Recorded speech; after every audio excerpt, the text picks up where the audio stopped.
let's get to our number one movies about fatherhood. So, Ryan, what do you got? Well, talk about a movie that has like a ton of things to say. It talks a lot about so many broad, gigantic topics within our modern era and in the past. Big American epic is what you would kind of call it.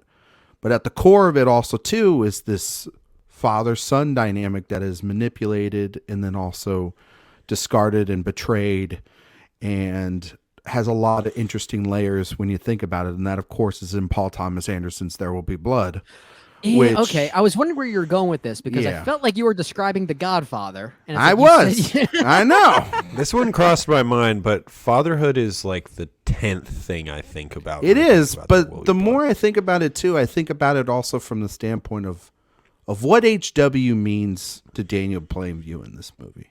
The more every time I watch this movie, I think about I HW. mean, it does end up being the greatest regret of his entire life. The thing that yeah, drives him to madness, really. Yeah, it's that, and then also too, from the beginning of that film, the coda at the end of that sort of silent, no dialogue yet, driven by the sound and Johnny Greenwood's score opening, is the taking in of HW, the innocence on the train of Daniel.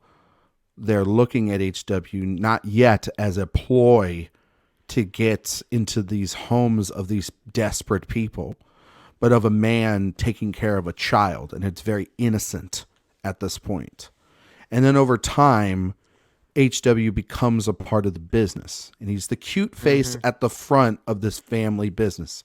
The rival, oil barons essentially goes, if I had that cute face to take across these states, then I wouldn't have a problem essentially getting the deals that I get. And he uses HW, but also too, there's the great stuff when they go quote unquote quail hunting, and Daniel's talking to HW, and they both are from the same mindset, even though they have no blood ties related to one another. They are built of the same kinetic fabric because because Daniel's obviously taught him that, but it's in his blood from his father, his original father that passes away in the well.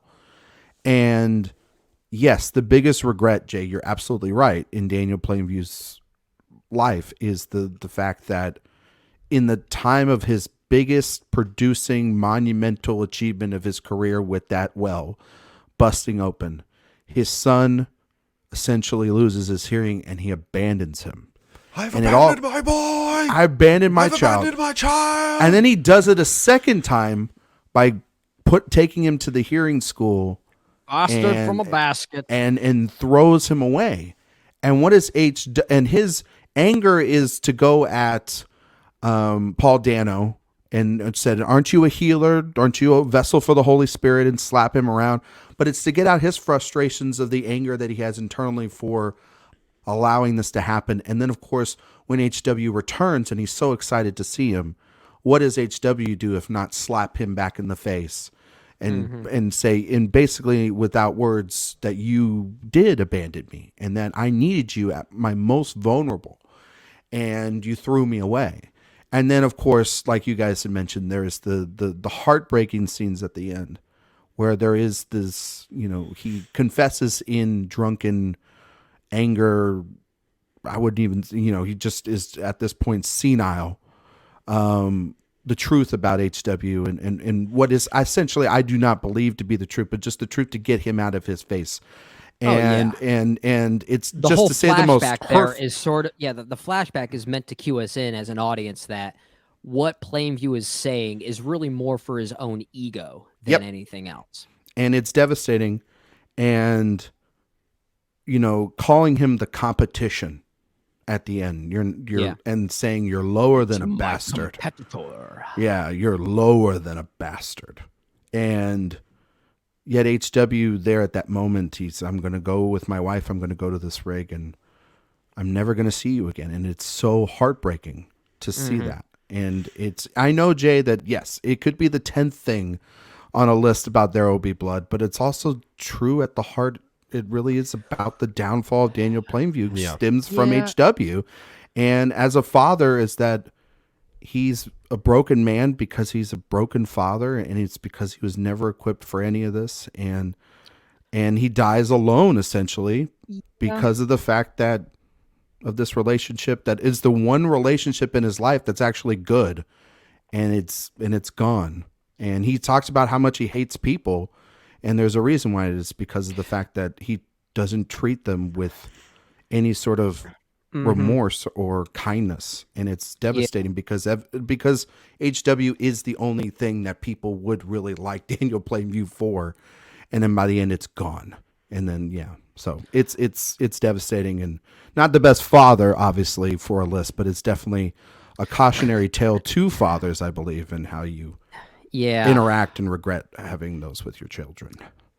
Yeah, I did not think of this one. And honestly, I'm still not sure I would put it as an honorable mention because it is such a distant topic within the film. But to your credit, Ryan, and what you're talking about, you remove that dynamic from the film kind of loses its emotional core in Yeah. some ways. So like it really is an important element to adding some nuance to not just the film overall, but the character of Daniel Plainview and whether he even still deserves any level of sympathy after what he has done.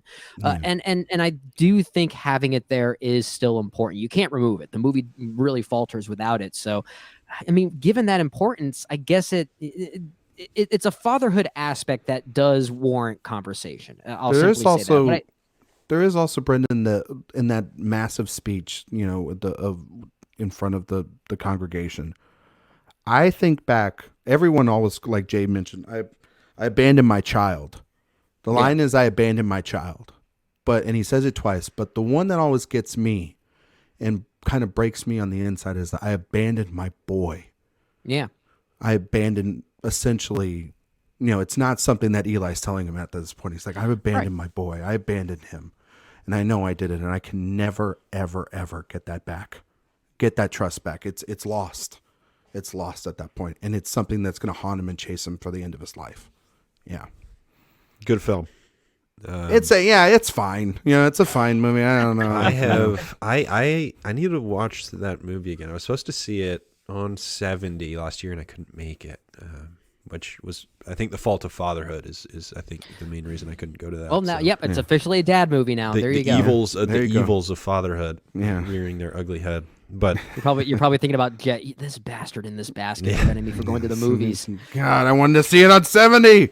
how about for my number one? Let's go from one Anderson to another.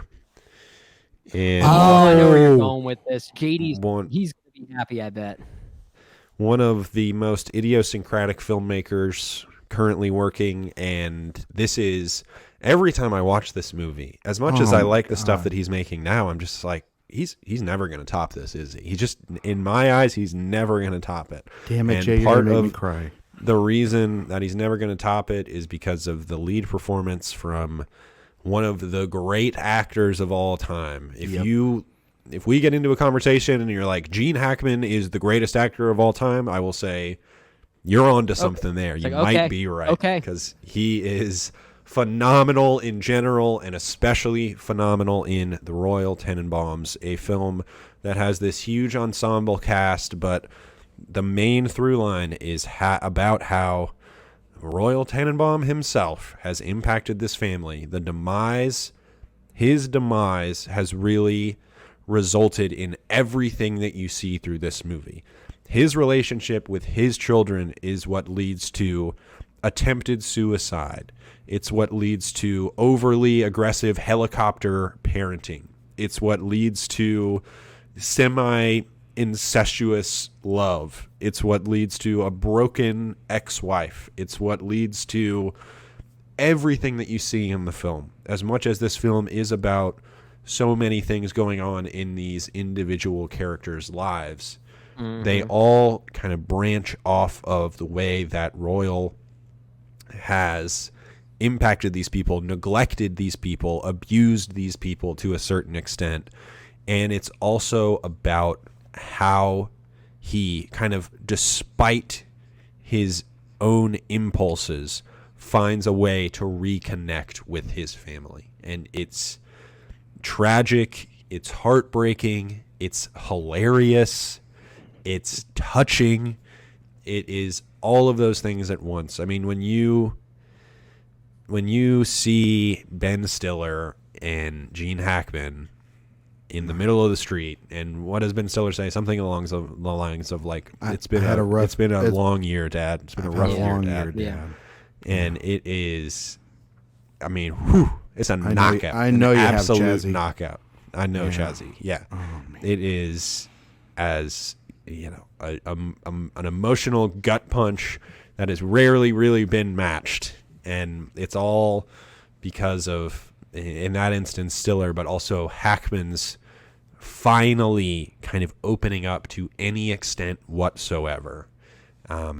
It's just an incredible performance from Hackman that captures how bad of a father he was, but also at times, through this really, really tough exterior, exposes how regretful he is of the way that he acted towards the people that he really, truly does love at the end of his life. It's an incredible performance from the father figure of the family, an incredible film. To me, the most human movie that Wes Anderson has ever made and probably will ever make, given kind of the trajectory of where he's going. It's a remarkable film. Absolutely adore the movie, and it's probably my favorite movie about fatherhood that isn't The Tree of Life, because I'm not allowed to talk about that movie anymore. You're not. You mentioned it too I think. much now. You gotta stop it. We told you I to know. stop. The Tree of Life, a big plot point in Shazam! Fury of the Gods. He's not wrong. He is not wrong. We'll get to that on that I review. swear to God, you got to be joking. But at the same token, kind no, I of, hope but you- kind of not. Kind of not. Okay. Yeah, but still kind of right. It's kind of the MacGuffin of the movie. It kind of is. Yeah, Terrence Terry Malick Malick, is the MacGuffin of a DC movie? Yes. Yeah, yeah, The most yeah. elusive MacGuffin of them all, Terrence Malick. With regard to the Royal Tannenbaums, I kind of rolled the dice with this one. This was for a while my number 5, but I put Creed 2 in at the last minute, thinking, I think Jay's gonna have it somewhere. I'm actually shocked that you had this because you're. I'm because not. You are. Because he's the most cynical when it comes to Wes Anderson around here, and even well, still, like, that I would might think, be you true. know. I like so many Wes Anderson movies, but I know, but you if don't you just, tell me to like- watch 5 Wes Anderson movies in a row, That's I'll be like, that's oh my a great God. point. You know, I really like Wes Anderson movies as well, but he's not really the kind of filmmaker you could do a movie series on. You could, Yeah. like watching them all together, there is something it's that kind like of blurs. it's like between eating them. Fun Dip. I'll be doing Sugar this dipped in sugar. exercise later this year, so it's really wild that you guys are saying this because I'm going to literally be doing this exercise later this year. But Royal So Tannenbaums ironic. to me is the one that feels weirdly, because it was earlier in his career, it feels the most mature to me. It has darkness that a lot more explicit darkness that a lot of his later films Even don't Yeah, it's really not- have.